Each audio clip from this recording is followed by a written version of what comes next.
free will, that's over. Over.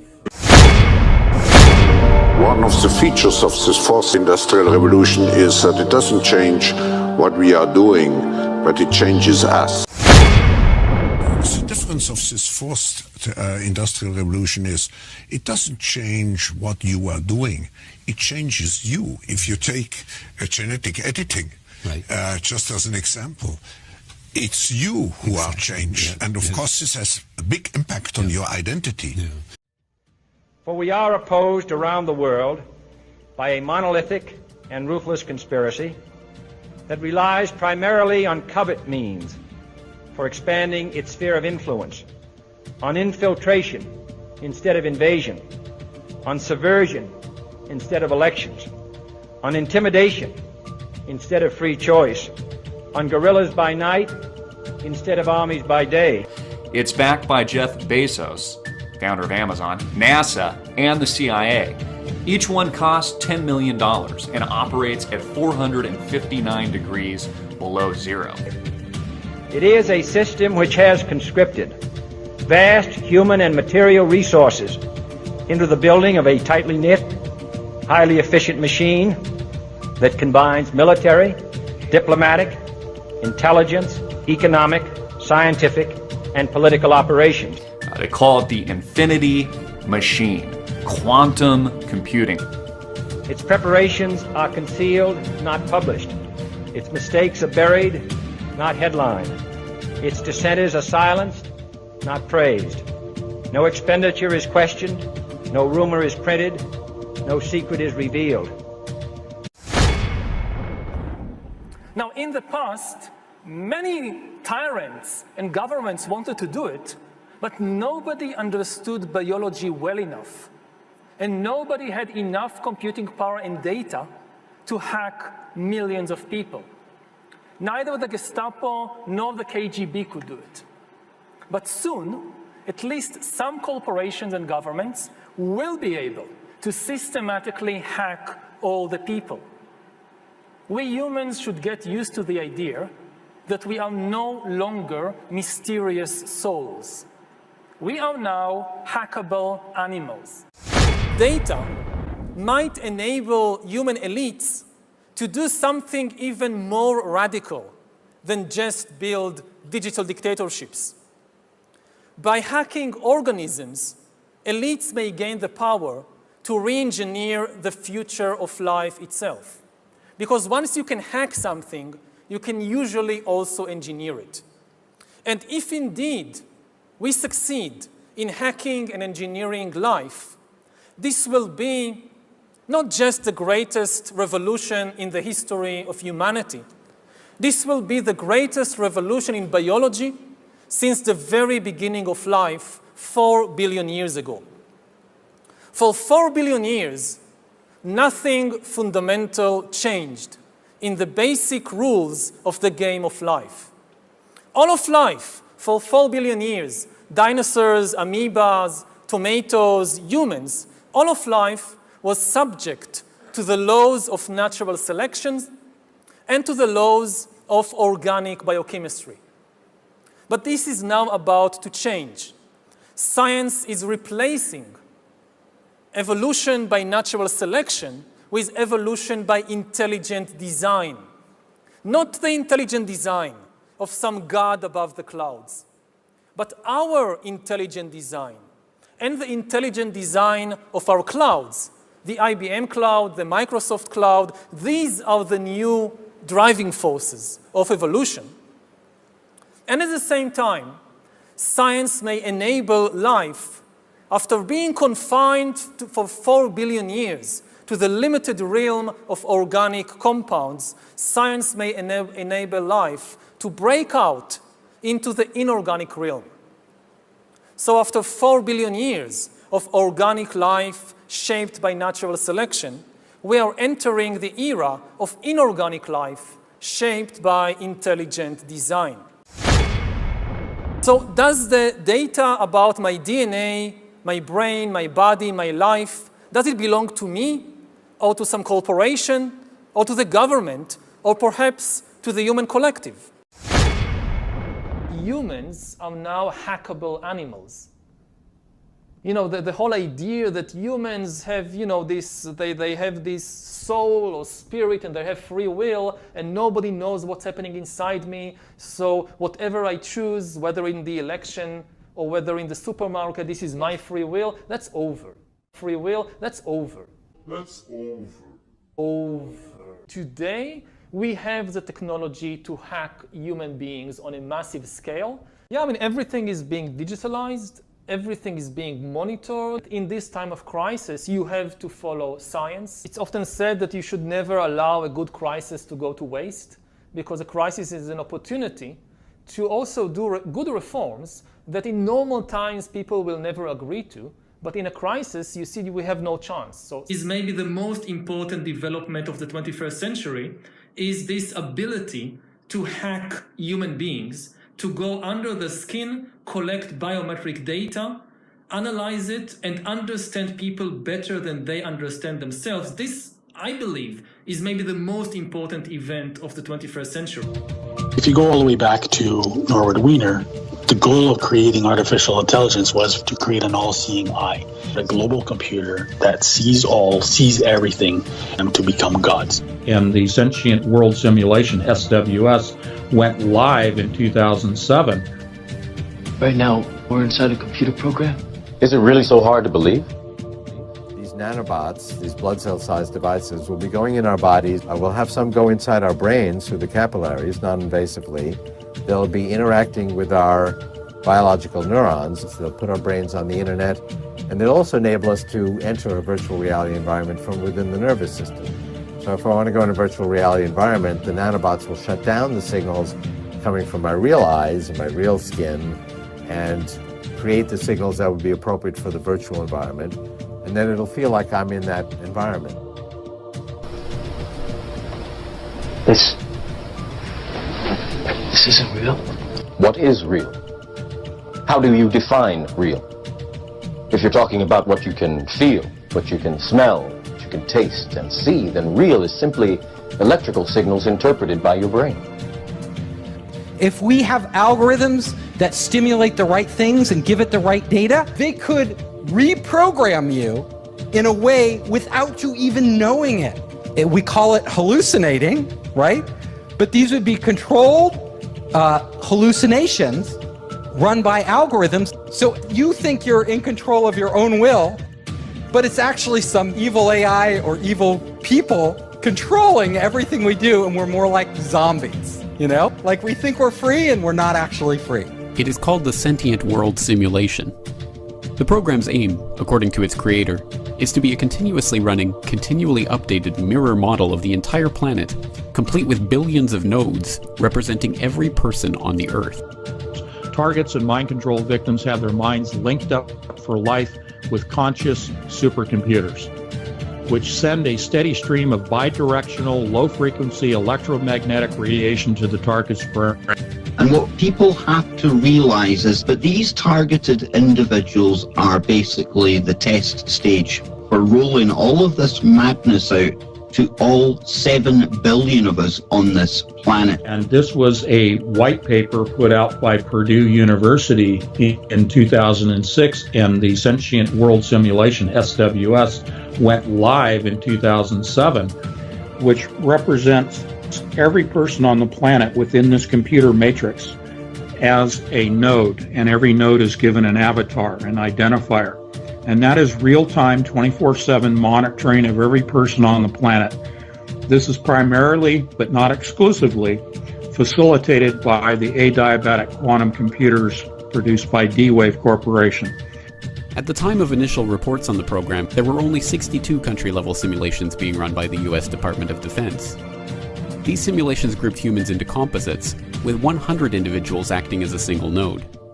But already at that time, the US Army had used the systems to create a 1-to-1 level simulation of potential Army recruits.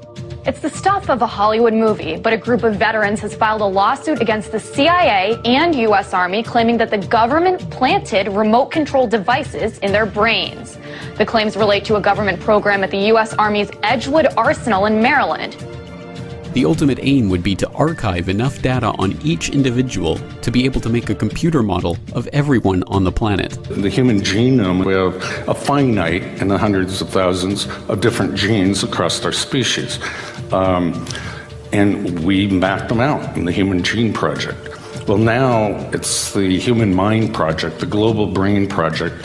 You know, President Obama just recently funded a whole bunch of scientists to decipher the mind. Well, our previous president, same thing, George Bush, said the same thing.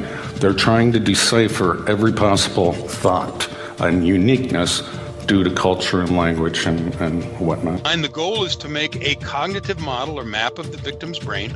Ultimately, the system replicates and digitizes the will, intellect, and emotions, the soul of the targets, and downloads this back into the conscious computer. Robots the smartest people. Artificial intelligence, AI. The idea is to port the software from the human brain. First, we're going to need lots of cheap, fast, parallel computers. He was referring to parallel processors, about servers. What he did not state was that it is actually the quantum computer systems coming out of D-Wave that actually creates and drives this new matrix known as the SWS. It is not transistor-based servers that run this. They are qubits, quantum bits, and it is the SWS and D-Wave that comprises this new matrix. Second, we're going to need to scan individual human brains in fine spatial and chemical detail to see exactly what cells are where, connected to what, or what type. We could scan my brain from inside, sending scanners through the bloodstream, billions of them, in the form of nanorobots or nanobots, and capture every detail of my synapses and neurotransmitters, and create a virtual Ray Kurzweil in a very powerful computer. And it would be indistinguishable from me. It would pass a Ray Kurzweil Turing test. And third, we're going to need computer models of how each kind of brain cell works, taking input signals, changing interval state, and sending output signals. If we have good enough models of all the kinds of brain cells and a good enough model of a brain, we can put it together to make a good enough model of an entire brain, and that model would have the same input-output behavior as the original. So if you talk to it, it might talk back. If you ask it to do things, it might do them. And if we could do that, everything would change. The Manhattan Project gave us the atomic bomb. The Genome Project gave us the human genome. The third great initiative could be the Connectome Project, to map the entire human brain. And that may take a quantum computer. Okay, the first thing I can tell you is that M's spend most of their life in virtual reality. While this is what you would look like in virtual reality, this is what an M would look like when virtual reality. It's computer hardware sitting in a server rack somewhere. But still, it could see and experience the same thing. But some things are different for M's. An M can make archive copies, and with enough redundant archives, an M can be immortal, in principle, though not usually in practice. And an M can move its brain, the computer that represents its brain, from one physical location to another. M's can actually move around the world at the speed of light. And by moving to a new location, they can interact more quickly with M's near that new location. Emulation is really what we talk about in the SWS as the nodes, the avatars. Every single person on the planet, okay, out of Purdue University's own paper in 2006, every person is assigned a avatar. They're represented computationally in the AI system that drives the SWS as a computer node, but they're given an avatar marker. Take the avatar and hang the word emulation on it. In other words, they've been tracking us, they've been reproducing us, reproducing our metadata for years. We can model every single atom, every single molecule with a three-dimensional structure in every single brain. They claim they've modeled the personality of every adult in the United States, 230 million people. And SCL, the mothership group, they do work in any number of countries. They're involved in politics in many countries. They put together a micro-shot personality assessment for everyone. M's are very much like humans, but they are not like the typical human. The typical M is a copy of the few hundred most productive humans. If you construct a model of the human brain, you can then plug people into this hive mind. You could, as an intermediate step, take these duplicated neurons, artificial warm and wet qubits, as I call them, and you can integrate those into an actual human mind. Thus, you are able to control that human mind with artificial neurons and then have those minds connected to each other, just like you network and daisy chain computer systems. That is the hive mind. And this means that in the future, communications could be done mentally. What I'm saying is that the internet will be replaced by BrainNet. They control the mind the same way that they teach the AI computer systems at the high level of AI. We're not talking about cars and trains and planes and automobiles. Okay, we're talking about AI that is so sophisticated that it operates a sentient world simulation, so sophisticated that it actually taps in and controls the mind. And Google was the primary interested party that pulled this whole thing together. What they're going to do is apply this machine to an area that I think is fundamentally important. It's the crux of our future as humans, and that's, can we build machines like us? We can model every single atom, every single molecule with a three-dimensional structure in your entire brain. That level of precision will keep advancing to the point where it's absolutely indistinguishable, even at the very, microscopic levels. You could recreate an entity that's, even if you looked inside of it, its simulated brain would be processing information just the way I do. If you start looking at quantum computing and where it's going, it's pretty freaky sort of stuff. And thinking about the world as an electrical universe and the fact that we are energetic electrical beings, that's how we work. Everything is electrical. Every signal that runs through our body is electricity. Everything, every thought we have, everything we feel, every touch, everything we speak, it's all the result of electromagnetic signals floating around our body, impulses that come from our heart, from our brain, the way we feel a bench when we touch it. This is an electrical signal that's sent to your brain that tells you what the bench feels like. So it's all electromagnetics.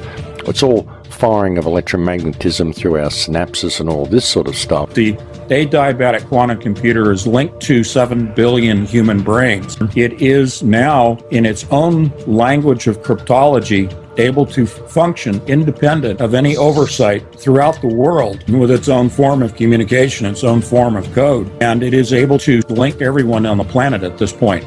We can model every single atom, every single molecule with a three-dimensional structure in every single brain.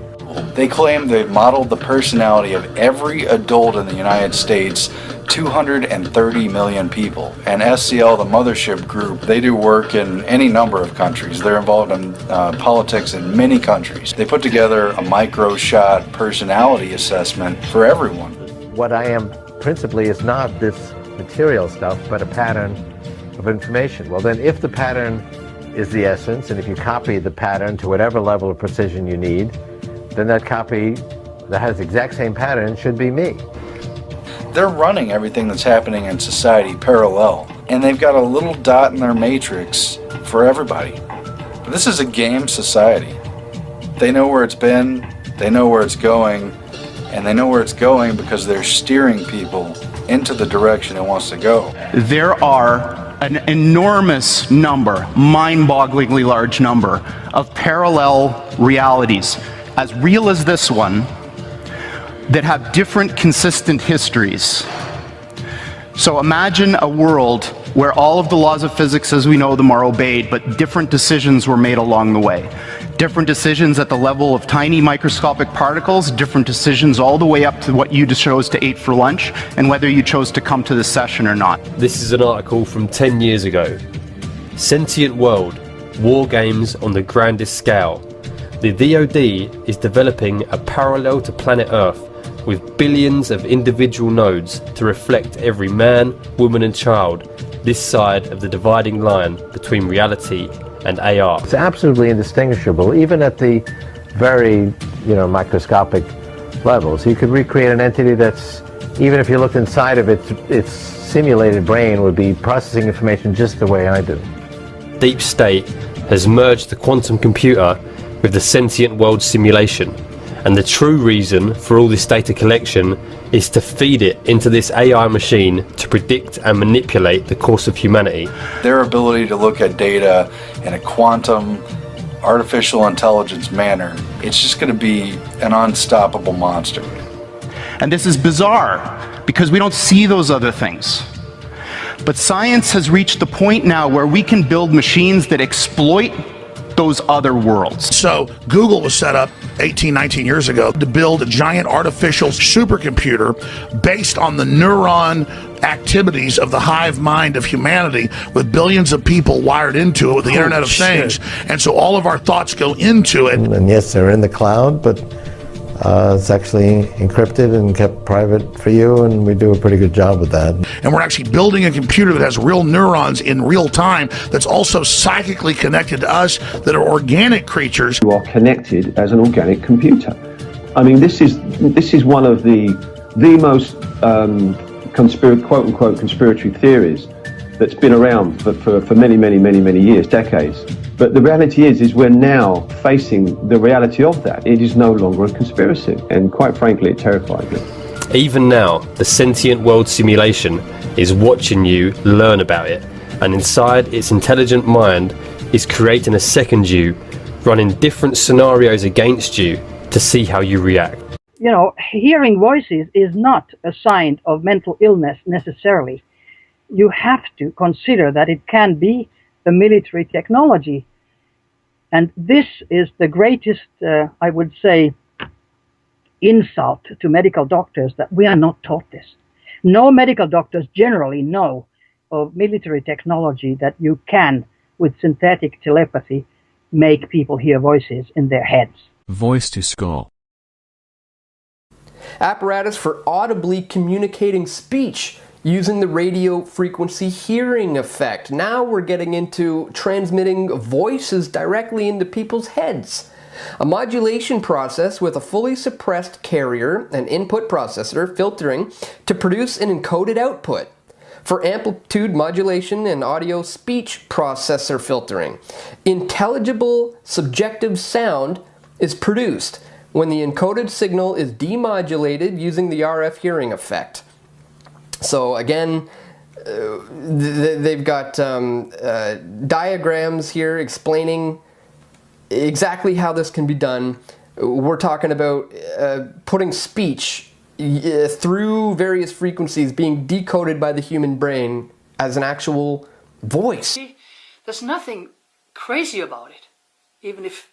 So can you expand on that exactly? Well, like telepathy. Yeah. You know, the thing with mind control is very bad because they call it synthetic telepathy. They can induce thoughts in you. They can induce voices in your head. And of course, voices in your head that you're crazy, you know. They can do that, and they have done that from, at least officially, from the Iraqi First War. They gave orders to soldiers straight into their head. Of course, they were guinea pigs. American soldiers? American, yeah, right. And if this technology... Did they use it on the enemy as well? Yes, in a way, because I always remember I was so shocked when I saw a picture when soldiers came from bunkers, Iraqi soldiers. They had bunkers and about 3-yard walls, you know. They had drinks and food for 6 months. Americans had sent helicopters above, and they had Arabic-speaking interpreters who spoke Arabic to them, and they were sending, with microwaves, orders to come out. They were being mind-controlled, and all of a sudden, all the guys came out. With no reason at all. Nobody attacked physically. It was just done with mind control. You know, when you know you're on the side of right, you know, you have that grace of God, I guess, with you when you know you're doing the right thing.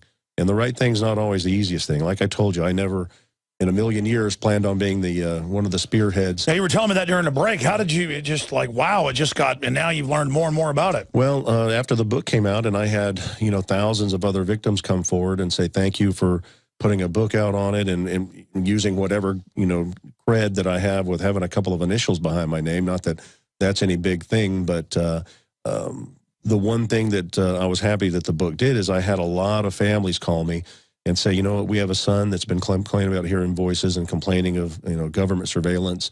We've had him to 5 different psychiatrists. They've shocked him. They've had him on meds. It never goes away. Now we have a little better understanding about maybe what he's dealing with. You know, and if that had only happened once, it would have been worth having wrote the book. You know, it's happened hundreds of times. Where people have actually, you know, let psychiatrists do electroconvulsive therapy on loved ones that were voicing these complaints. Now we're kind of going toward an educational campaign. We need to educate at least local psychiatrists. Now, at the top of the psychiatric chain, Canadian Psychiatric Association, the American Psychiatric Association, they know very well what these weapons. Oh, they're the people running it. Yeah, they're the ones who started a lot of the MK Ultra programs that have advanced to where we're at now. Now, at the local level, where you're being maybe mandated to see a psychiatrist, they probably are largely ignorant of the technology. But unfortunately, no matter how much proof these victims put in front of psychiatrists, they're not looking at anything. Well, that's the question. How do you tell, because you've always been contacted by real schizophrenics then, how do you tell somebody who's crazy versus somebody who... Well, the bottom line is schizophrenia usually starts at an early age. Most of the victims that I'm talking to can pinpoint the time their stalking started and their hearing voices started, and typically it's late 30s, early 40s. You just don't see that with schizophrenia. Schizophrenia is usually 18 to 28 in a male. It can be a little bit later in a female. So now what's happening is a lot of these victims are being diagnosed with delusional disorder or psychosis otherwise specified, which means you've got something going on and we don't know what it is.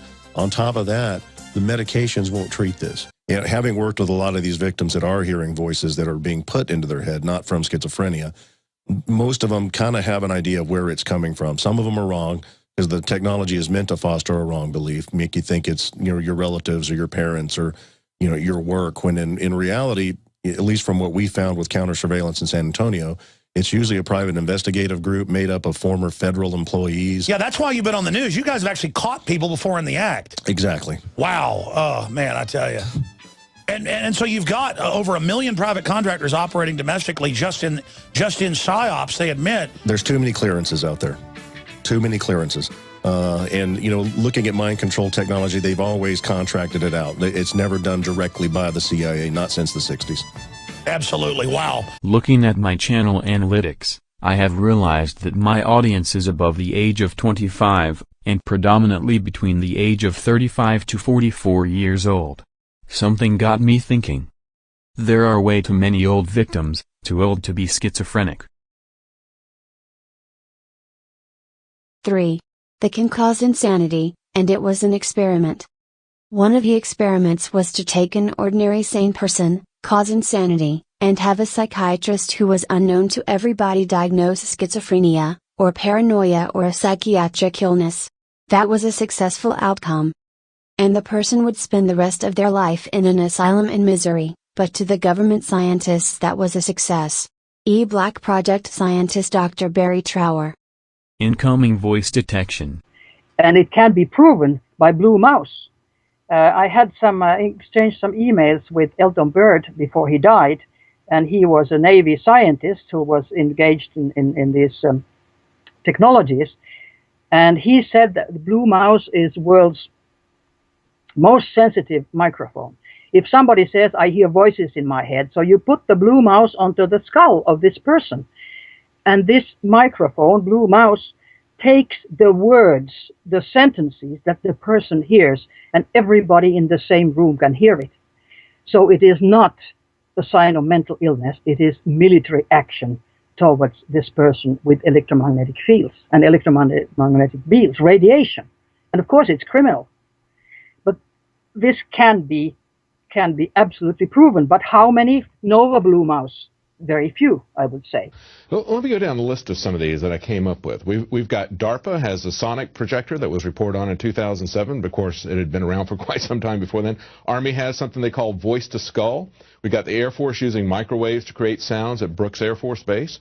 We've got the Marine Corps with their Medusa project. We've got the State Department, as reported by the Washington Post in 2005, working on voices implanted in people's heads. We've got a couple of companies, one that has patented something called hypersound. That's American Technologies. Has also got Holosonic Research Labs, also has a patented version. So the military-industrial complex has been all over this. When you see something this wide, this is not just one little research project from one organization. And this is something that 5, 10 years ago, it was being reported on in even mainstream press like the Washington Post, and yet nobody knows about this.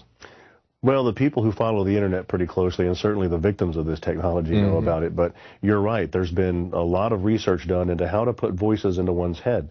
It was found long ago that if you can put a voice into someone's head, you can do several things. If I put a voice that's foreign to your normal thought pattern in your head, that becomes harassment. And the harassment over time will make you display signs of schizophrenia. When you go and tell people that you're hearing voices, we've been patterned to turnkey see that as schizophrenia and not even look to see if there's a legitimate source for it. If I put a voice in your head that's in your voice, and if you pattern a thought, like I tell some of these victims, when you read a book, you're actually hearing your own voice in your head as you read. If I put that voice in your head, then that becomes a thought. Wow. And you'll act on those thoughts, and that's how they think that some of this is being used for subliminal control. Wow.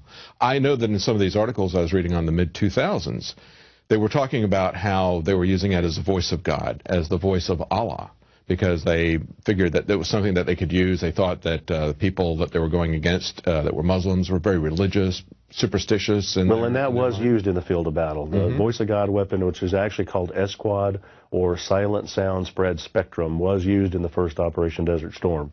That was one of those scenarios where 1,500 Iraqi soldiers disassembled their weapons, got to their knees, and surrendered to 150 Marines who didn't have enough slip ties to tie them all together, because, and this was admitted, that they used SQUAD to put the voice of Allah in their heads to tell them to surrender. Wow. Before that, in the mid to late 80s, 5 separate inmates from the Utah State Prison had written affidavits saying that they were put in solitary confinement and were experimented on with some type of electronic device that put voices in their head, and all of them claimed that they could tell the voices of the people doing the experimentation on them were responding back to their thoughts. Wow. So this has been going on for a while. Unfortunately, it's just not gotten any major media coverage until recently. So they're basically setting themselves up as the ventriloquists, and we're the dummies or the zombies, right? Well, it's like I've said in with other reporters and other shows, that guns and taxes won't control everybody. Yeah. Electromagnetic technology will. Wow. Wow. The unfortunate thing with this type of voice-to-skull or microwave auditory effect type hearing is that it's designed for only the target to hear. In 1996, the Army came out with their addendum to the biologic effects of non-lethal weapons, where they talk about the microwave auditory effect and how even with microphones in the ear canal or microphones attached to the scalp, that the voices can't be recorded. And they go on to say, imagine the incapacitating effect on an enemy combatant when they begin to hear voices in their own head. Another high-ranking military official said, we now have the ability to talk someone to death. So the bad thing is, once these victims tell their family members, tell their employer, tell their physician that they're hearing voices, well, I mean, in today's psychiatric community, if you're hearing voices your psychiatrist can't hear, then you're delusional or schizophrenic until proven otherwise.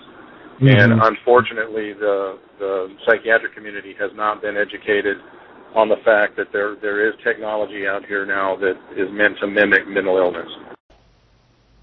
Now, what do you mean by mind control? There's an awful lot of technologies involved in that. Yes, of course, in the old days, it involved drugs, chemistry, torture, that kind of thing, and that actually continued on until the 1960s and 70s. But once we get into the late 80s, early 90s, mind control was developed through satellite transmission, so that you didn't have to be taken to a specific location to be programmed. You could be programmed eating lunch or sleeping or going about your daily business. Similar to the film They Live. Similar to that, yes.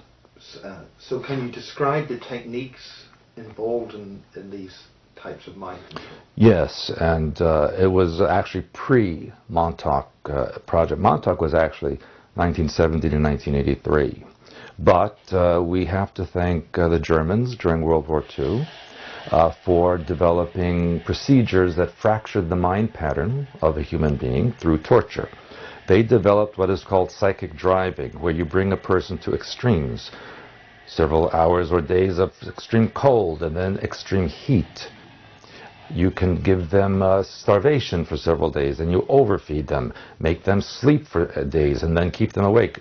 Fracture. The mind doesn't know what to expect. And then this was developed further by Dr. Ewan Cameron, who, after the war, brought the Nazi techniques to Canada, actually, in the late 1940s. He's a Dr. Ewan Cameron was a Scottish scientist who was very interested in this kind of work. And after the war, as people know now, U.S. it was Project Paperclip, where they would bring valuable Nazi scientists, doctors, etc., to the United States, Canada, UK, even to the Soviet Union, where they would continue their experiments, and they were saved from the Nuremberg trials, etc.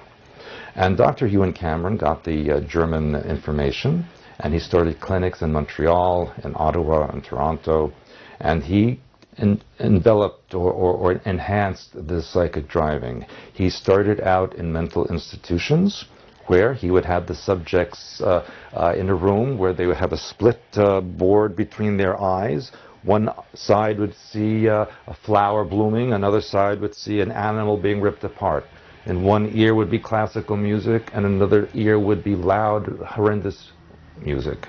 Was it important which side saw what scene? They would switch sides so that the left brain, which is the ego, physical reality-based side, and the right brain, the creative, emotional, spiritual side, would then be confused as to what to accept, and the mind would then fracture.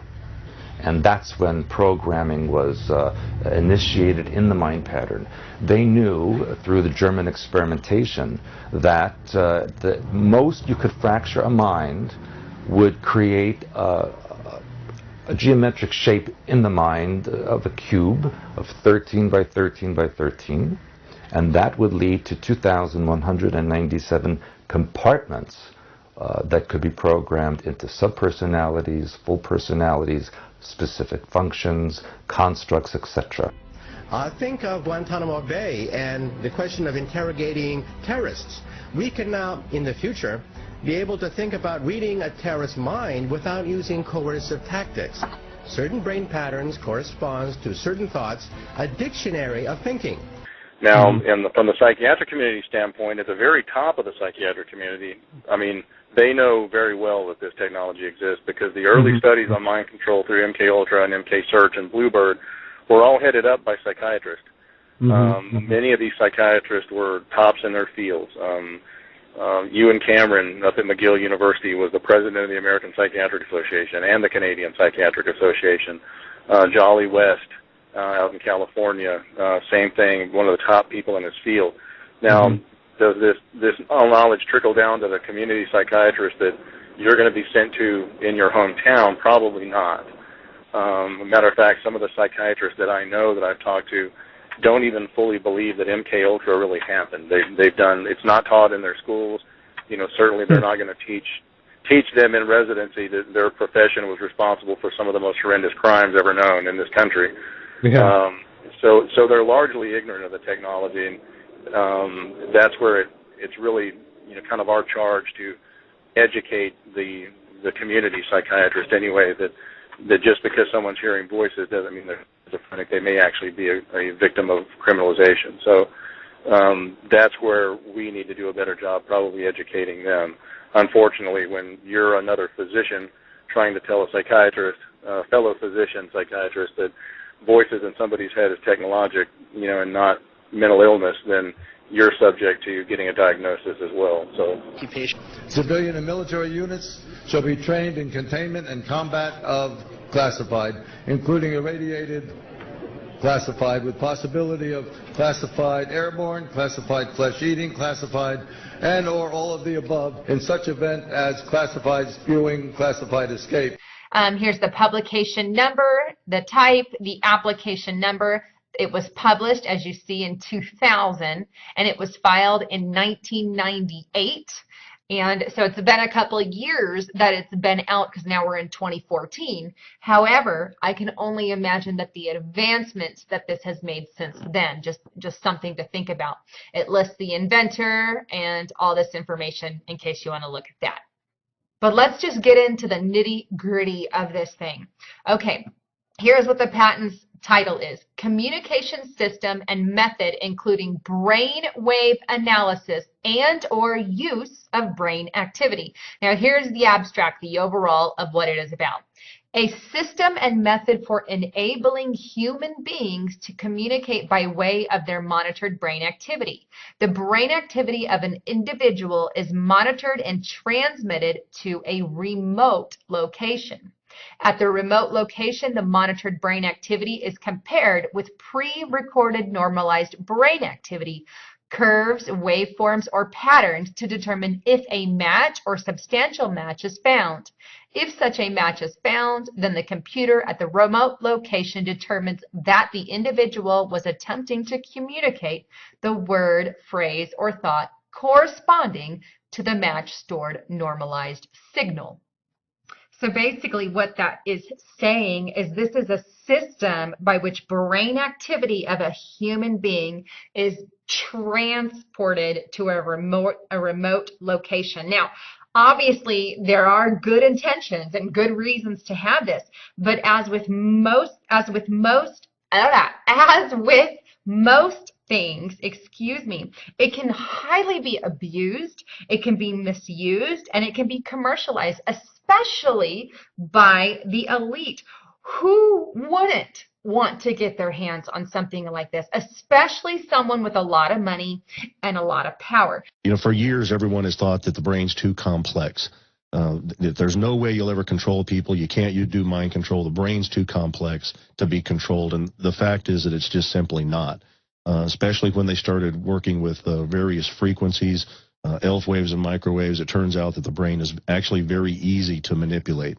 And like you said, it goes back as far as the 60s and 70s. You see Malik's invention from 74 hit the brain with two dissimilar frequencies. It spits out an interference frequency. You can actually decode the EEG from that interference frequency.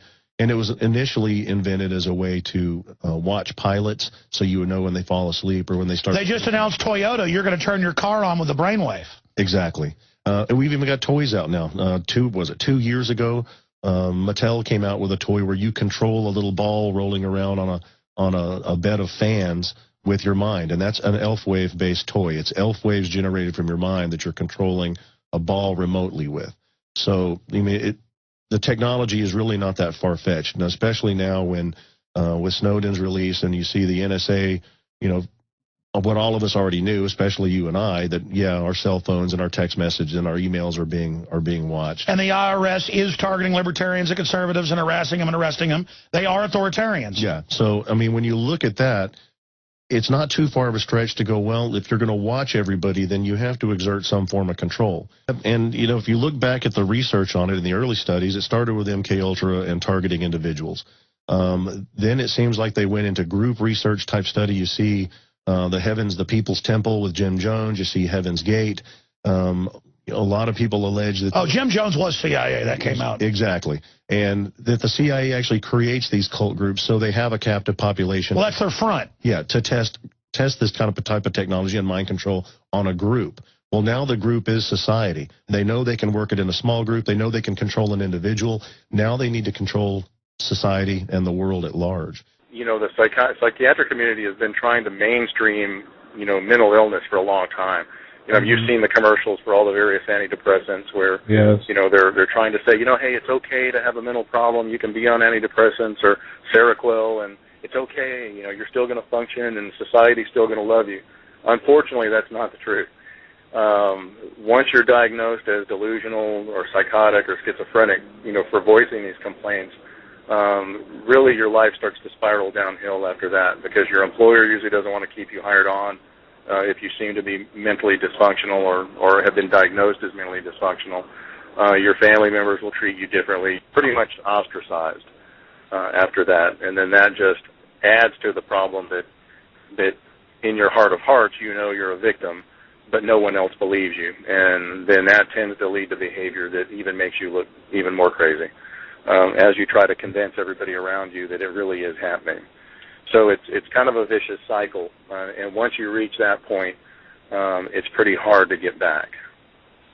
President Lyndon B. Johnson had on his board of science advisors geophysicist J.F. MacDonald, who wrote, quote, "One could develop a system that would seriously impair the brain performance of very large populations in selected regions over an extended period." The CIA's program in experimental mind control became known as MK Ultra. MK Ultra was a government program to see whether through various different techniques people could be made to do things which they wouldn't normally do. During the 1960s and 1970s, Dr. Andrija Puharic studied the impact ELF waves have on the brain. What he discovered was shocking. Dr. Puharic found that a 6.6 Hertz ELF wave could cause depression.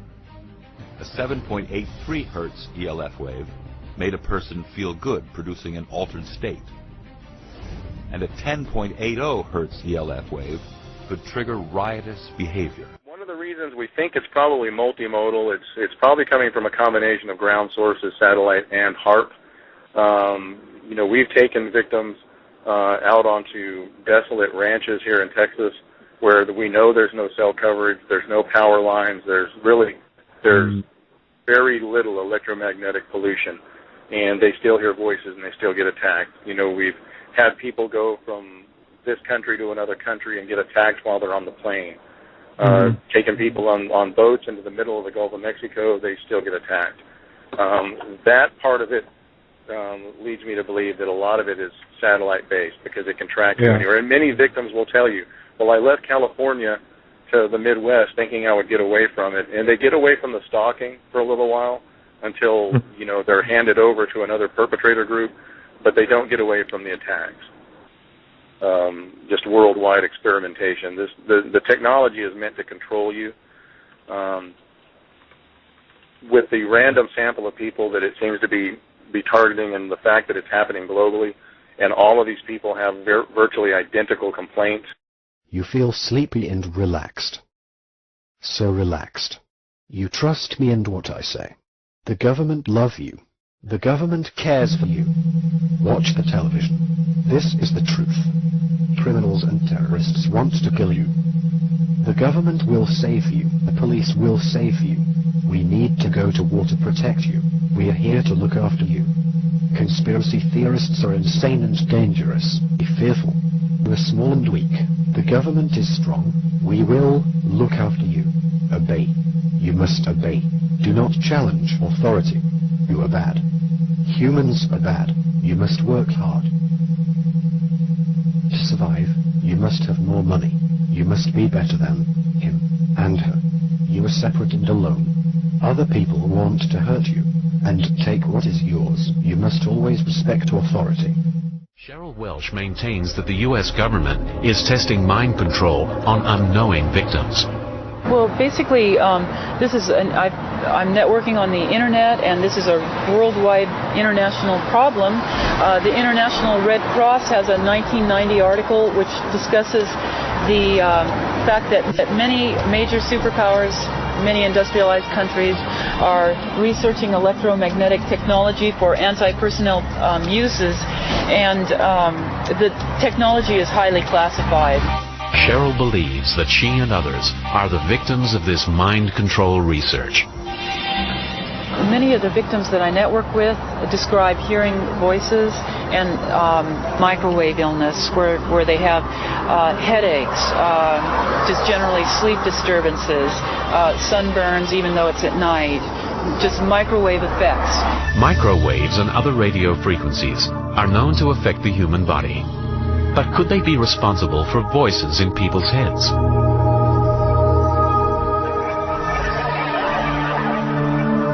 In Chicago, Illinois, a world authority on microwave hearing shows how it could work. I'm hearing a microwave pulse like a click Now it sounds like a chirp with a tonal quality to it. Professor James Lynn is hearing sounds that aren't there. But he's not crazy. Pulses of microwave energy are being generated and fired at him from behind. Microwaves can be heard depending on the individual, depending on the hearing acuity of the individual. Individuals with a fairly normal hearing can hear microwaves at quite a low level. Voices. That's how they get you. The spooks have developed a technology called synthetic telepathy. They beam a frequency at you and let your skeleton conduct the voices like an antenna. Sounds like ghosts inside of you. They've targeted individuals for experimentation. The energy of the absorbed microwaves causes brain tissue to very slightly heat up and expand, causing a pressure wave to be picked up by the hearing mechanism in the inner ear. Professor Lynn is far from hearing voices, but it could be possible to send coded signals to an agent this way. Brain is an electrical organ.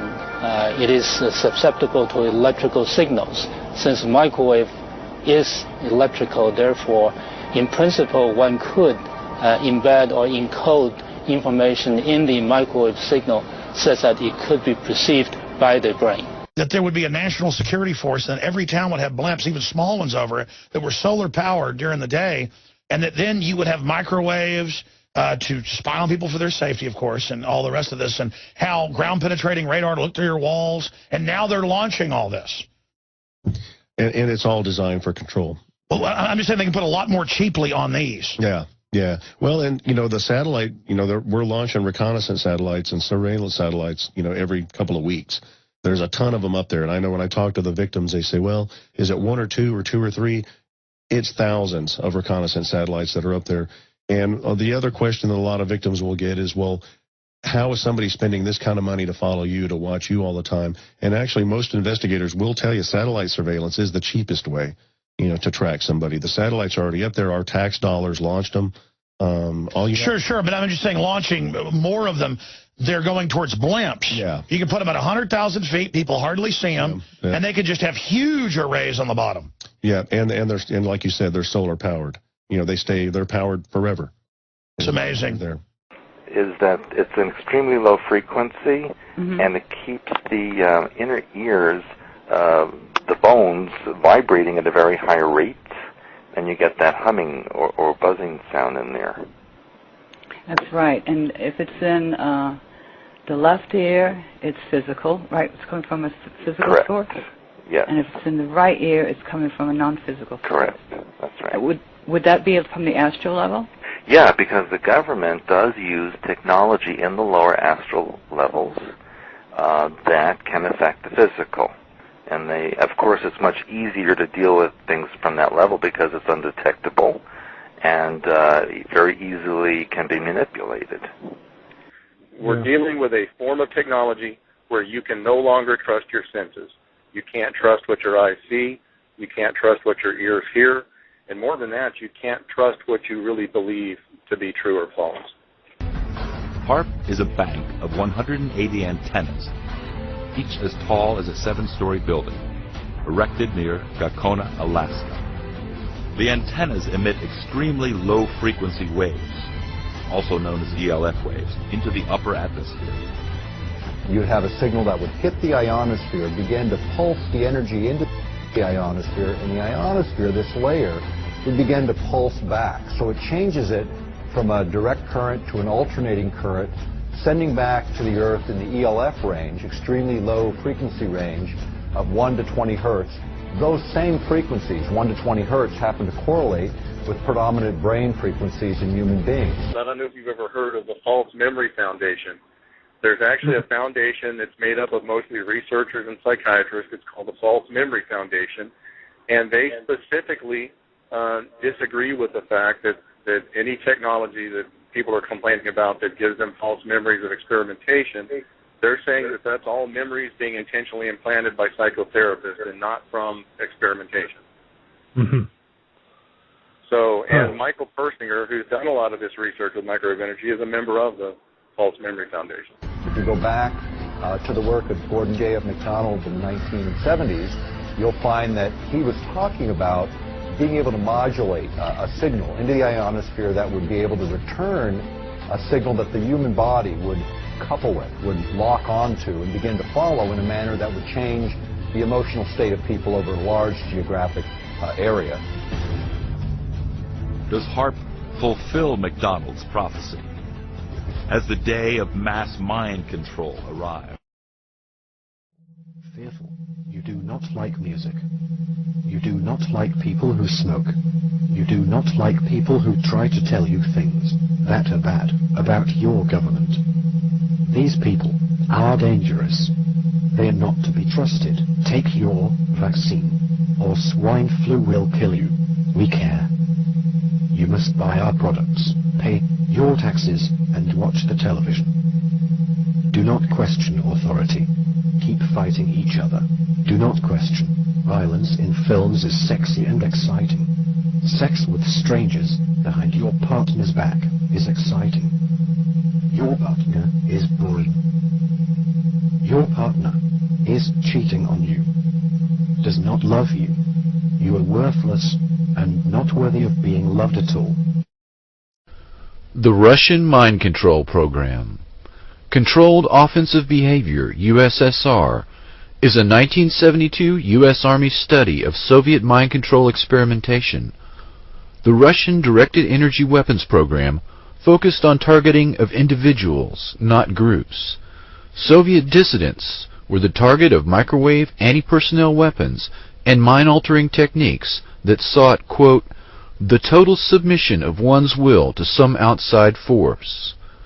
Electromagnetic weapon mind control surfaced in the 1973 Russian Conference on Psychotronic Research.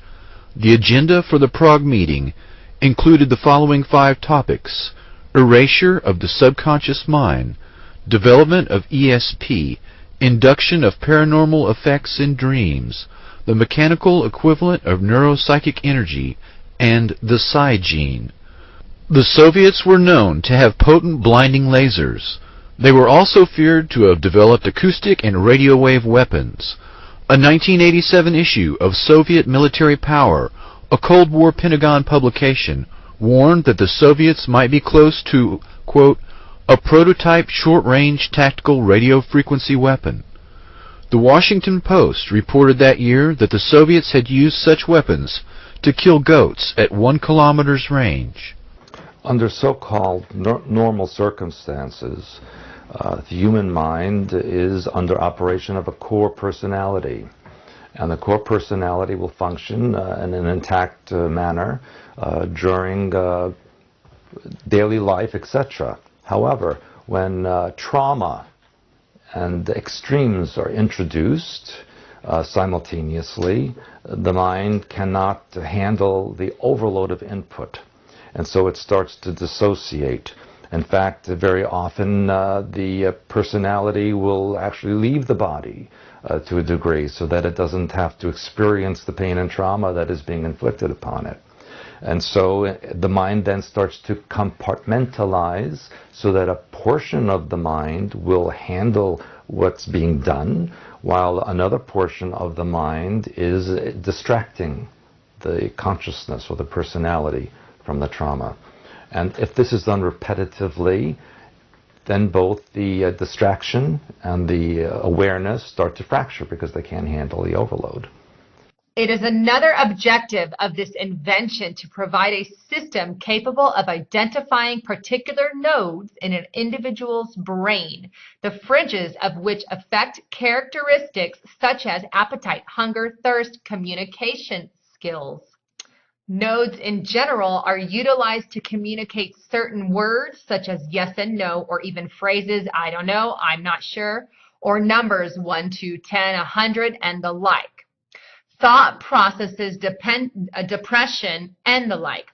When such nodes are identified, they may be specifically monitored by one or more sensors to analyze behavior or communication or words, phrases or thoughts.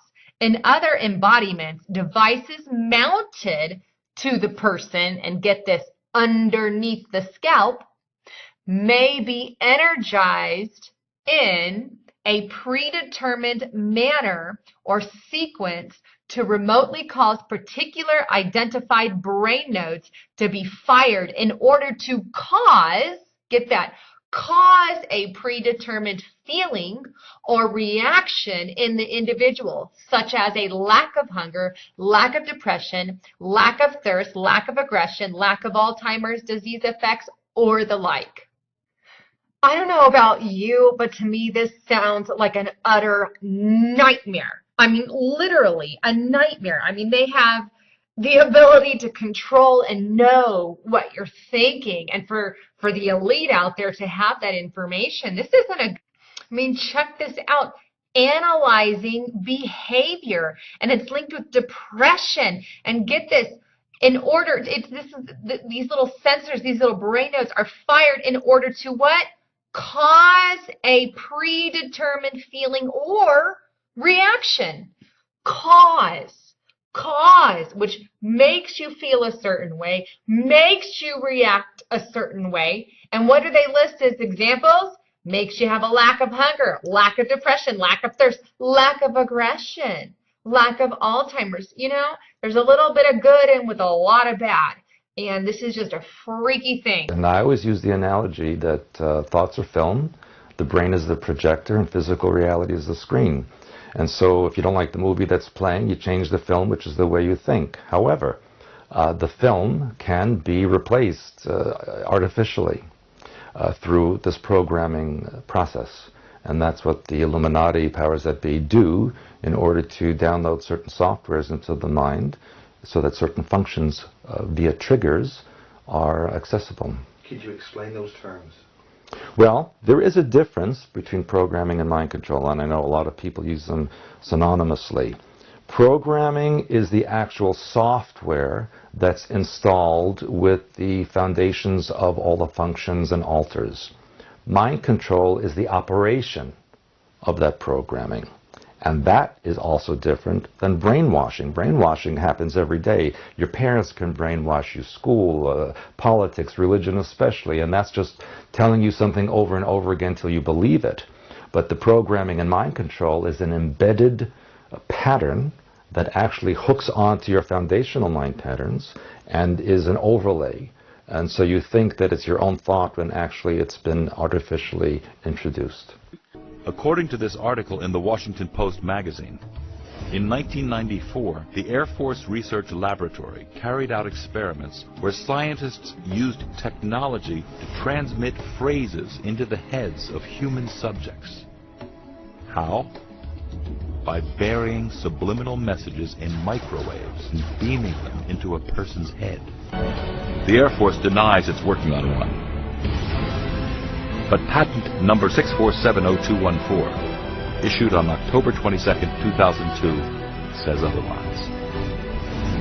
The patent title, Method and Device for Implementing the Radio Frequency Hearing Effect. The agenda behind those? The agenda behind all of this is to create a society that is robotical, very similar to what you see on the Borg in Star Trek. You know, you report to a computer system, you don't question anything, you don't deviate from your functions, you do what you're told, and there is no independent thinking to do otherwise. The part that is important is that to the Illuminati, this is a form of their society, this is their culture, and they do this to ensure that the culture does not deviate from its agenda through eons of time.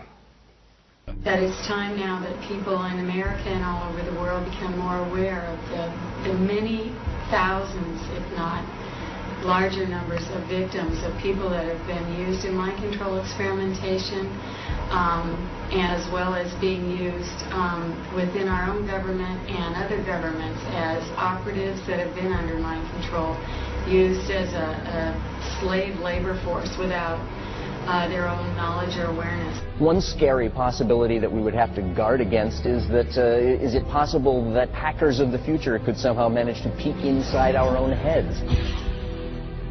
there may be reason to be concerned. No, electronic harassment as a whole with this surveillance, is electronic surveillance, turns the target, like myself, into a walking, talking piece of surveillance equipment. They have the ability to see through my eyes in real time, hear through my ears, everything that's said. It's interesting because it would be almost the perfect way to implement something known as man-machine interface.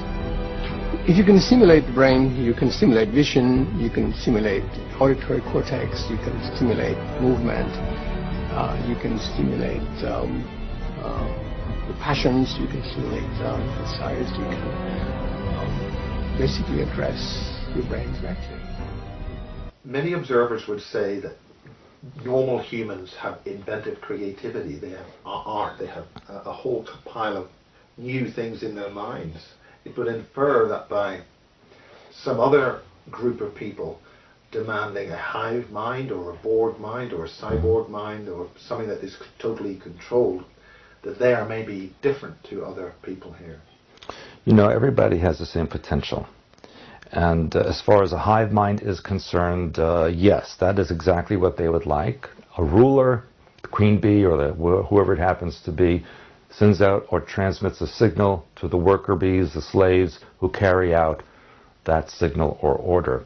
And that is what the Illuminati wish. Remember, we're on a planet of over 7.5 billion people.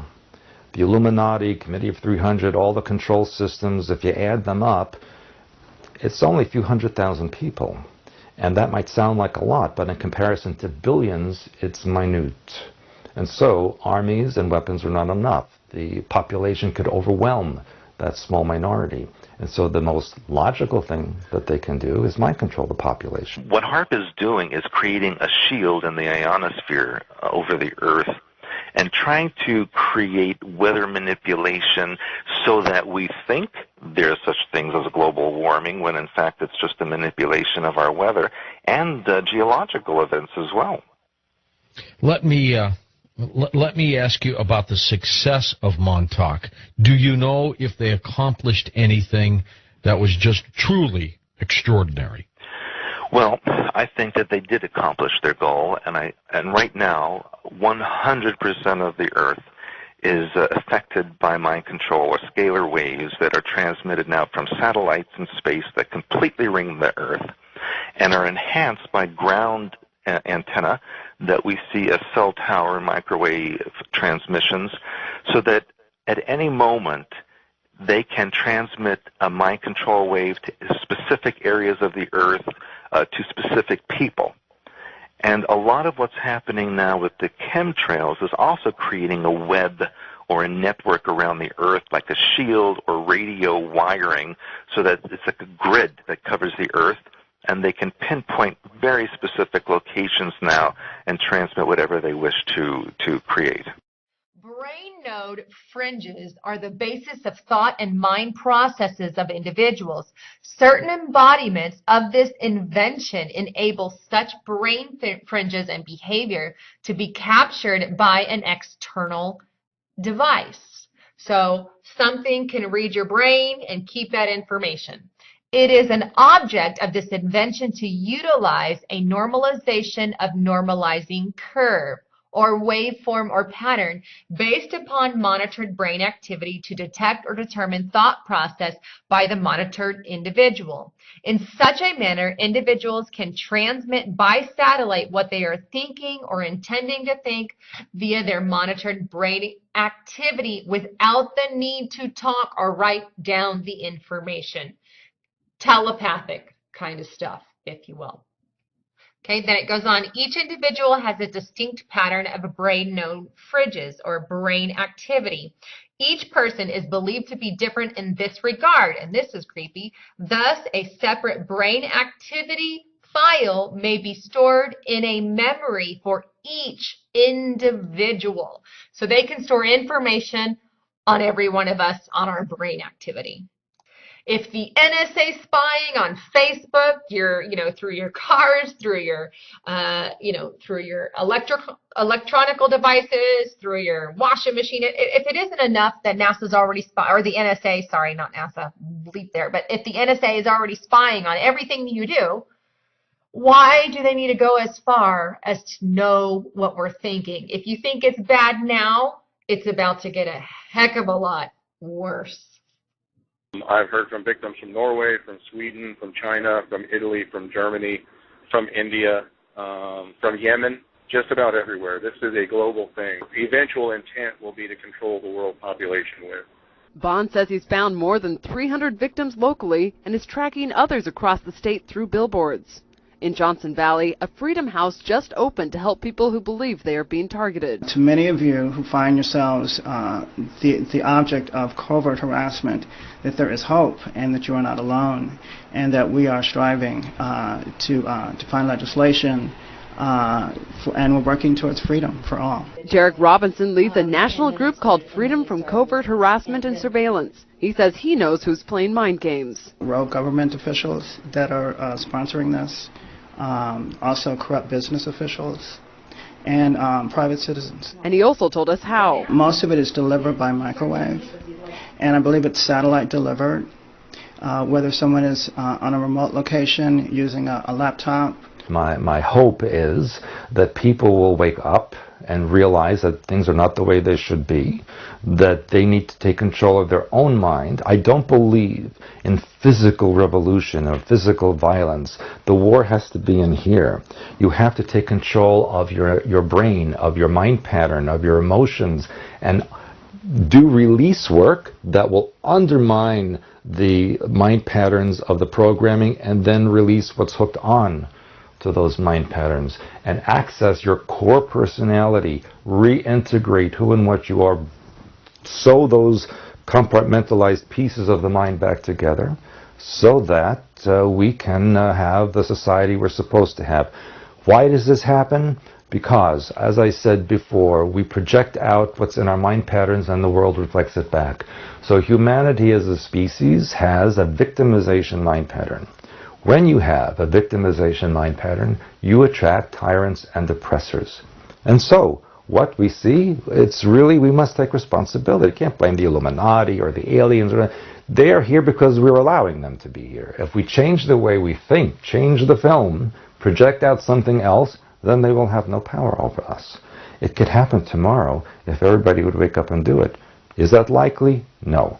Will it eventually happen? I believe so. I think that humanity will be backed against a corner to the point where they'll say, hey, we've had enough and we're going to do something about this. The Illuminati, the mind control, the programming, all of this, they want you to think that you're disconnected from the source, from the God mind. But that can never be. They can only make you have an illusion that that is so. But in actuality, you can never be disconnected from Creator. And so it's my hope to teach people how to take that part of them, the creative part, and extrapolate that into their lives and project that out so all of this will go away. Okay, how do people wake up? This is what I teach in my work. I teach people how to balance the left and right hemisphere of the brain, how to work with their energy systems, how to deprogram, how to connect to their higher intelligence that's within them. I teach them color therapy, alternative healing, how to eat, how to exercise, basically how to be a human being. And so that's what I teach. And again, it's up to each individual to do this or not do this, their choice.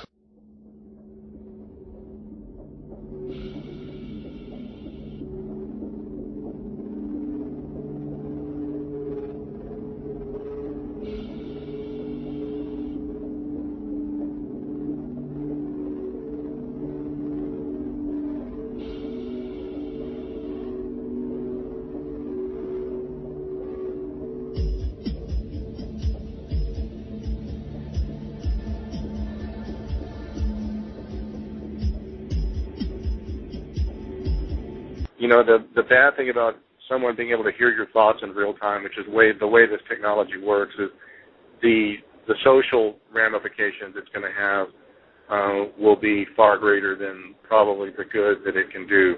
Once people realize that the government not only can watch you inside your house, can attack you for behavior they don't agree with, and hear your thoughts. Well, there's a lot of, psychosocial implications of that, especially, among the religious.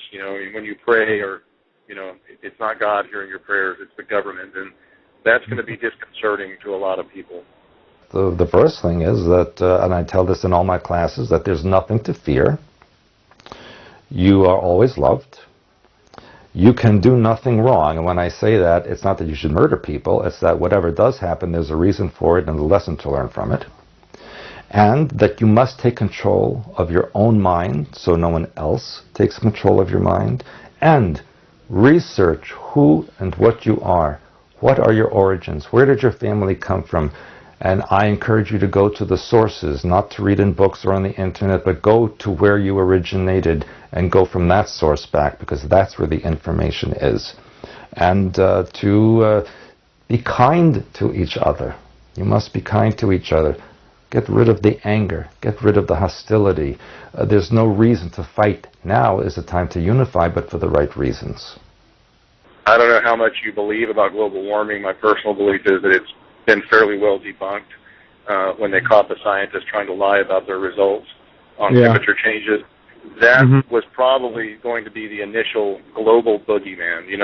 The general public always needs a boogeyman to be scared of to wrap them into control. We had 9/11, therefore we had the Patriot Act. We needed to surrender our civil liberties for our safety.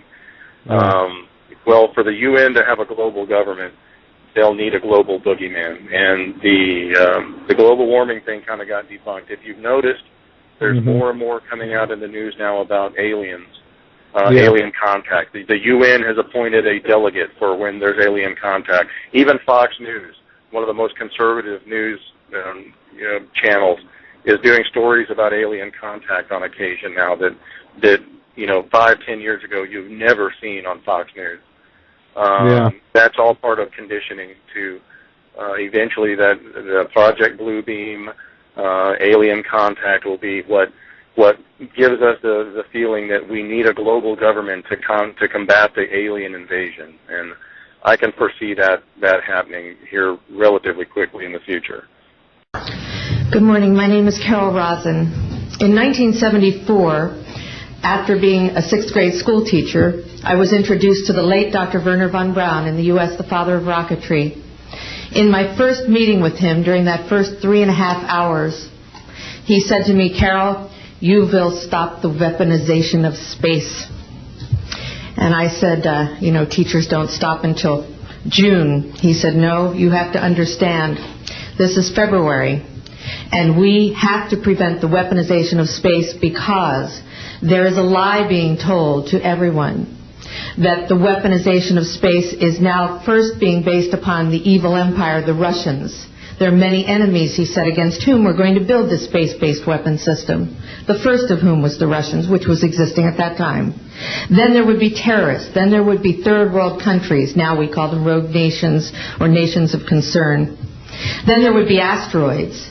And then he would repeat to me over and over, "And the last card, the last card, the last card would be the extraterrestrial threat." Well, at the time, I kind of laughed when he said asteroids, and when he said extraterrestrials, I knew I wasn't going to deal with that subject. And now we hear on the news just today, this week, that they've slid in another enemy. Only this time we're going to protect our satellites. In other words, we have to have some reason to spend these trillions, to waste these dollars on a space-based weapon system, and they're all lies. This is a system, he told me, that would never protect anyone. Even back then, he talked about suitcase bombs. He talked about chemical, viral, bacterial, biological warfare, that these space-based weapons would never protect us against. And then he told me that, in fact, if you travel around the world, which I did after he died in 1977, I met with people in over 100 countries who were friends. They didn't want to build space-based weapons. I became a space and missile defense consultant And I worked with people around the world. I became an advisor to the People's Republic of China. They don't want to build a space-based weapon system. And he told me back then that they didn't. He said, go to Russia. They're considered to be the enemy. I got on a plane by myself. When I got to Russia, I had a list of people that I had read out of the newspaper. Chernenko was in office then. He was the only one I didn't get a chance to meet. They introduced me to everyone when I got there. And when I got back, I said, oh my Lord, this man is telling the truth. There is no threat. And I've been waiting until this day for 27 years. And I'm expecting the spin to happen, because he also explained to me that as a military strategist, as a person who worked on the MX missile, which I did later, he said, you will find that there is going to be a spin to find some enemy against whom we have to build space-based weapons. And now we should expect the spin, because he said part of the formula for the intelligence community is if they might have a weapon, then we have to consider that they do have these weapons. So now they do have these weapons, so now we have to build these weapon systems. And that's the formula, except that it's all based on a lie. And we have witnesses here today that have shown you that these extraterrestrial beings, that these craft that have come here are now not UFOs, they're identified flying objects. And we know that they have beings in them. And we have witnesses here who have told you that they can shut down our missile silos. They can stop a rocket going into space that's a test. We have witnesses here who have worked in the classified departments, who have the courage to come forward here to support what Wernher von Braun told me back in 1974 to 77.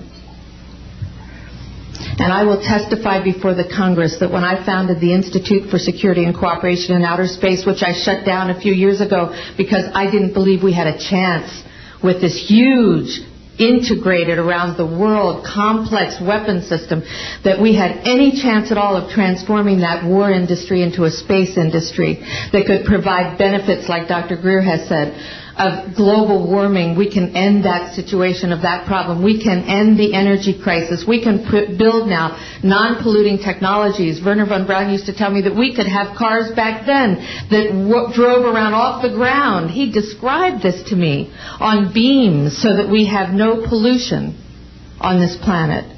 And we can solve the problems of the people that are urgent and potential, and the other animals and the other cultures on Earth and in space.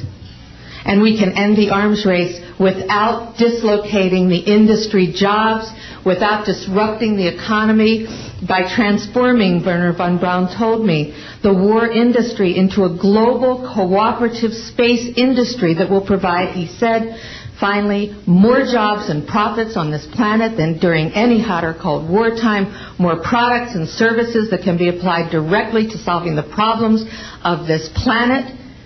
And we can have a whole planet now that lives in peace on Earth, with all the cultures on Earth and with all the extraterrestrial cultures in space. And these are words that Wernher von Braun told me in 1974, and I will testify before the Congress under oath about everything I have said and more. Thank you.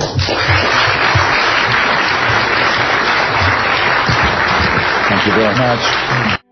Just as music from the radio is a physical manifestation of an intangible signal, our experience of emotion is the physical manifestation of an intangible signal as well. It has been shown that our emotions have a vibratory frequency to them. Furthermore, there are only two emotions that humankind experiences: fear and love.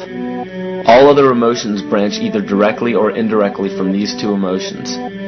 Fear has a long and slow frequency vibration to it, while love has a very rapid and high frequency. To show that vibration is the very foundation of existence, Hans Jene developed what is known as cymatics in the 1940s to show that when vibrations of sound are passed through a form of media, there is a set pattern that will follow. When the frequency increases, the media develops into a more complex pattern. This is precisely what is happening to our Earth and to humanity. There are 64 possible codes of amino acids in our DNA structure made from 4 elements: carbon, oxygen, hydrogen, and nitrogen. By any means of logic, we should have all 64 codes activated within our DNA structure. Yet we presently only have 20 active codes. And of these 64 possibilities, it appears that only 20 of these codes are turned on right now for us, the 20 amino acids. There is a switch that turns off and turns on where those coding sites lie, and that the switch for that turning off and turning on is what we call emotion. And this is the first time that we've ever seen the patterns of emotion directly physically linked to human genetic material. Well, fear is a long, slow wave of emotion. So this wave of fear is a long, slow wave and touches relatively few sites on this DNA. So an individual living in fear is limited to the number of antennae that they have available to them, whereas an individual living in the pattern of love, this is love in DNA. You can see it's a higher frequency, shorter wavelength. We have many more potential sites for coding along that genetic pattern. This information, this is amazing. This is the first time we've ever had a hard digital link between emotion and genetics. This is important to understand because another researcher named Vladimir Popanov measured tiny particles of light called photons inside a vacuum tube. The photons were scattered as expected. A sample of DNA was then entered into the vacuum tube and they measured the photons again. They found that the particles of light aligned themselves along the axis of the DNA. Then, as they removed the DNA sample, the photons remained aligned to the same form of the DNA, even though no DNA was present. This is what is known as the phantom DNA experiment. Science has now bridged a very important gap between physical and ethereal, or spiritual. Our emotions directly affect the structure of our DNA, which directly shapes the physical world we experience every day. You know, we've just got to not let fear get to us, because that's the control system's most potent weapon.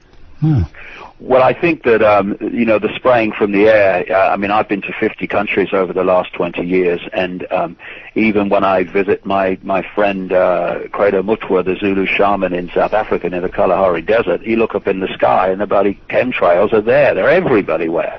And there's obviously a reason for that. And one of the things I've learned over this 20 years of research is that there's never one reason for anything. There are multiple reasons. Part of it is destabilizing the human immune system. Part of it is creating a sub-reality around the planet to manipulate the energetic field that we're living in every day. And I'm absolutely convinced that the chemtrails and the manipulation of the lower levels of the energetic field, Earth's energetic field, which we live in and experience all the time, is connected in part to the HARP transmissions, which, of course, HARP has many multiple levels of technology and applications, and one of them is literally creating mass fields of thought, which we decode as our own. I had a friend in America who told me a few weeks ago that she, her husband, her son and a son's partner had exactly the same dream about Barack Obama in the same night, which was a dream saying that he was a good guy and a wonderful guy and all the rest of it, which you know, a day's research will show you is a nonsense. But and she said immediately that she felt that some kind of technology had been broadcast and people had picked it up. What they're seeking to access is the pineal gland to literally transmit thought, perceptions, dreams into your reality. We need to be aware of this, because not every dream is a premonition of oh, you know, all the rest of it. They can be broadcast out, and we can decode them and thinking it's a dream we're having when it's actually something we're picking up. And that's what part of the HARP system is.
The love that you withhold is the pain that you carry. That's been the most memorable one, only because of what that particular statement entails. When we leave our physical form, and what many of the Catholicisms teach, you're judged by God. It just simply isn't true. We judge ourselves. And what I read in that statement is that when we cross over, we look at the places in our life where we withheld love, that we maybe didn't give enough. And we judge ourselves on that. The love that you withhold is the pain that you carry. This is the difference between the power of our Creator and anything else, particularly evil. That you can go into a pitch black room full of evil, full of darkness, and light a little candle, and instantly that darkness flees. But you can't do the opposite. You can't go into a well-lit room full of truth and wisdom and righteousness and joy and health and harmony with the universal power. And you can't take any amount of darkness and go into that well-lit room and have any effect whatsoever. That is the metaphor which I frequently think of when I think that I'm not empowered. It is the greatest lesson for me, and I think for everybody else, to know that we're on the winning side and that we win in the end. What we need to do is to make people aware that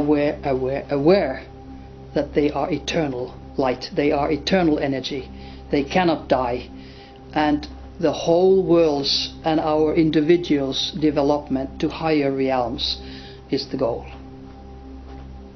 And that's it. And the extreme final goal is the universal love, where we are all one, like a droplet in the ocean. And the droplet in the ocean today doesn't necessarily know that it is part of the ocean. Like we don't know, as human beings in a vehicle of the body, that we are all one in the energy. And that's it. We are all one. If you guys are like me, you are probably fascinated with the subject of mind control, or mind, as I prefer to call them, mind manipulation technologies. And there is a very, very interesting story. And the reason I'm talking about this on today's News and Views is there is a very interesting article by Alberto Pena on Yahoo about what's happening in Chile. And the article drops a few tidbits that turn out to be bombshells, all right? So I want to bring this article to your attention. I'll link it when this posts. But the context here is, if you've been following the mind manipulation technology story, this goes all the way back to the Yale psychologist, Dr. Jose Delgado, back in the 50s and 60s, who wrote a book, The Psychic Control of America. And it's quite revealing about what Dr. Delgado wanted to do. And perfect technocrat, he basically wanted to control everybody right down to their thoughts. But the reason I'm talking about this is, in recent years, we've seen evidence of some sort of remote control mind manipulation technology. More recently in Havana, Cuba, with the attacks on the American and Canadian embassy personnel. But in the last few weeks, we've been hearing stories about people in Washington, D.C. apparently being subject to similar types of technology. They're experiencing headaches, they're hearing strange sounds, and so on and so forth. And they're a bit disoriented. So I want to read several paragraphs from Mr. Pena's article here, and I want you to listen very closely, because the article contains a lot of admissions for people that don't believe that such technology is either possible or that exists. And there's something in this article that suggests to me the technologies that I talked about in my book, Microcosm and Medium. This is a Lulu book. And I want to mention one of those technologies in particular in conjunction with this article once we get through it. All right. So this article appeared on April 29th, which is not too far ago, on Yahoo. And the title of the article is Mind-Blowing: Advances in Brain Tech Spur Push for Neuro Rights. And here we go. Quote, as a sci-fi thriller, Inception topped box offices around the world.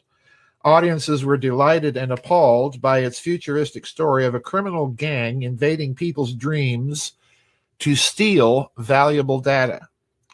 More than a decade on, the technology envisioned by filmmaker Christopher Nolan is likely not far off, according to experts in Chile, who have moved the security debate beyond burglar alarms to safeguarding the most valuable real estate people ever own, their minds. The South American nation is aiming to be the world's first to legally protect citizens' neuro rights, with lawmakers expected to pass a constitutional reform blocking technology that seeks to, quote, increase, diminish, or disturb, unquote, people's mental integrity without their consent. Opposition Senator Guido Girardi, one of the authors of the legislation, is worried about technology, whether algorithms, bionic implants, or some other gadgetry that could threaten, quote, the essence of humans, their autonomy, their freedom, and their free will, unquote. If this technology manages to read your mind before you're even aware of what you're thinking, he told AFP, it could write emotions into your brain, life stories that aren't yours, and that your brain won't be able to distinguish whether they were yours or the product of designers, unquote. Skipping a bit now. In 2013, then U.S. President Barack Obama promoted the Brain Research through Advancing Innovative Neurotechnologies initiative, which aimed to study the causes of brain disorders such as Alzheimer's, Parkinson's, and epilepsy. Back in Chile, Science Minister Andrés Couve told the AFP the neuro rights debate, quote, is part of a consolidation of new scientific institutionality in the country that is now capturing international attention, unquote. But many are worried about the potential for nefarious actors to abuse technological advances. Really? Chile's President Sebastián Piñera proposed at last week's Ibero-American Summit in Andorra that countries legislate together on the thorny issue. Quote, I call on all Ibero-American countries to anticipate the future and to adequately protect now, not just our citizens' data and information, but also their thoughts, their feelings, their neuronal information, and to prevent these from being manipulated by new technologies, unquote, the conservative Piñera said. The Chilean bill contains four main fields of legislation: guarding the human mind's data, or neurodata, fixing limits to the neurotechnology of reading and especially writing in brains. Latch onto that one, folks. That's huge. Setting an equitable distribution and access to these technologies. In other words, make them public. And putting limits on neuroalgorithms.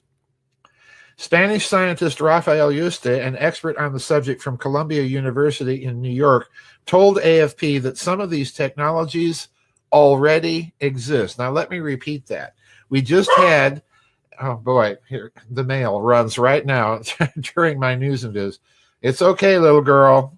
That's the Canine Home Security Unit. No, you go lay down. You go lay down. I hear the mail. So we have the bill in Chile talking about equitable distribution and reading and writing technologies. That's the crucial point. And then we have the Columbia experts saying these technologies already exist, all right? So do the math here of what is really being said in the article. Now let me skip a couple paragraphs and give you three more outtakes from this article. If you can enter there, this is Yuste, the Columbian expert, or Columbia University expert, if you can enter there into the chemical process of the brain and stimulate or inhibit them, you can change people's decisions. This is something we've already done with animals, unquote, said Yuste. The risk is that without proper safeguards, the technology might be used to alter people's thoughts, employing algorithms via the internet. In other words, this, folks, that is a huge tell, because they just admitted something I've been saying for years, that any electrical circuitry, including the circuitry in your home, including your computer, can be used as a broadcast mechanism if you know how to do it, all right? And what they're really saying here is they can manipulate subtly algorithms on your computer to influence your mind, all right? Now let me get back to this. The risk is that without proper safeguards, the technology might be used to alter people's thoughts, employing algorithms via the internet to reprogram their hard wiring to dictate their interests, preferences, or patterns of consumption. Skipping another paragraph.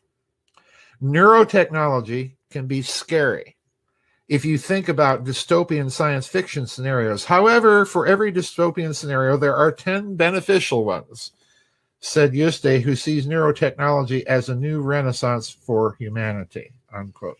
So, folks, what this article is, and the reason I'm bringing it to your attention today, is basically it's an admission now at an official national level, coming from Chile, that number one, the technology exists. Number two, it's a read-write technology. In other words, they can read your brain and they can write information into it, depending on manipulation of algorithms and so on and so forth. Now, let me go back to my book here for a moment. That's Microcosm and Medium I'm talking about. Let me go back to that book for a moment, because in that book, I pointed out that mind manipulation technology comes in all sorts of disguises and guises, from advertising, from art, from music, to the hard technology of actually using microwave interferometry to modulate information onto a broadcast beam and use that to manipulate a person's brain, all right? And I pointed out in that book something very interesting. Remember, this is not only a write technology, it's a read technology. In that book, I pointed out that back in the 1970s, the people involved in the American mind control projects were constructing what I was calling an electroencephalographic dictionary, that they would read words to people and record their electroencephalograms and notice the brainwave patterns associated with particular words, okay? And once they had done this with a number of people, they could begin to recognize the patterns, the brainwave patterns associated with particular words. So in other words, they compiled in the 1970s a small dictionary of brainwave patterns of particular words, all right? Now, that's the 1970s, and the number of entries in that dictionary was a couple of thousand. But in the book, I detail information that indicates that they had expanded those electroencephalographic dictionaries to about 70,000. Now, why is that important? Well, it's important because I think that very concept is really at the heart of what they're talking about in this article. Because once you know those patterns, you can modulate those patterns onto a microwave beam that you're projecting at someone's mind and actually inject interior conversations. And there are people who have claimed that this has been done to them. You can also modulate information to cause people to hear sounds. You can cause them to have brain or neurological dysfunction and so on. You can literally remotely alter their emotions. Now, that in itself is fascinating, but what's also very suggestive here in this article, and you know, when I read this thing, folks, my jaw was just on the floor, because obviously whoever is behind this in Chile, up to and including the president of Chile himself, whoever is doing this are very, very, in my opinion, well informed as to what the capabilities actually are. So the other thing that falls out, you'll recall, is that they want to, as the article puts it, setting an extra equitable distribution and access to these technologies. So in other words, what they are trying to do is not only bring the technologies out, but they're also signaling in a very subtle way that it's now time to start developing technologies to defend against these types of things. And you can do that, it can be done, but what I'm suggesting here is in the next 10 years, I'm just making one of my typical off the end of the twig high-octane speculations here. But I suspect in the next 10 years that you're going to see beginning to appear on the public market claims or technologies that claim to protect you from precisely this type of neural and neurophysiological influence. So brace yourselves, folks. The mind manipulation era is official. It's here. And eventually what we're going to see is we're going to see a public response to it and a new growth industry, to put it that way. The Battle for Your Brain, Psychological Warfare, by Viorel Serb. The owners of this planet are developing weapons to spy, exploit, steal from us, and kill us. What is gang stalking? Actually free. It is called the Sentient World Simulation. The program's aim, according to its creator, is to be a continuously running, continually updated mirror model of the entire planet, complete with billions of nodes representing every person on the Earth. And what people have to realize is that these targeted individuals are basically the test stage for rolling all of this madness out to all 7 billion of us on this planet. The victims of this program are in 2 categories. 1. Targeted individuals, people who know about the program and know that they are victims of this program. 2. And those who don't know it. This includes the following: 80 to 90% of the schizophrenics, at least 70% of those who commit suicide, a very large part of the homeless people, a large number of drug addicts, many incarcerated who committed a crime by being mind-controlled to do so, many locked up in mental institutions, and for those diagnosed with all sorts of mental illnesses. It can literally stop your own thoughts from happening and replace them with other thoughts by sending thoughts to your head. And it's so sophisticated that you cannot tell where these thoughts are coming from. There's no way to discern that they're coming from somewhere other than your own mind. So if I didn't know I was under the influence of this technology, then I would have no idea that anyone was influencing my thoughts. And that's exactly how they manipulate someone's thoughts. They send voices into someone's head. They manipulate their emotions. They manipulate their behavior. And then that's also how they receive back from the individual in real time the vital signs, the emotions, the thoughts, what the person's seeing, what the person's hearing.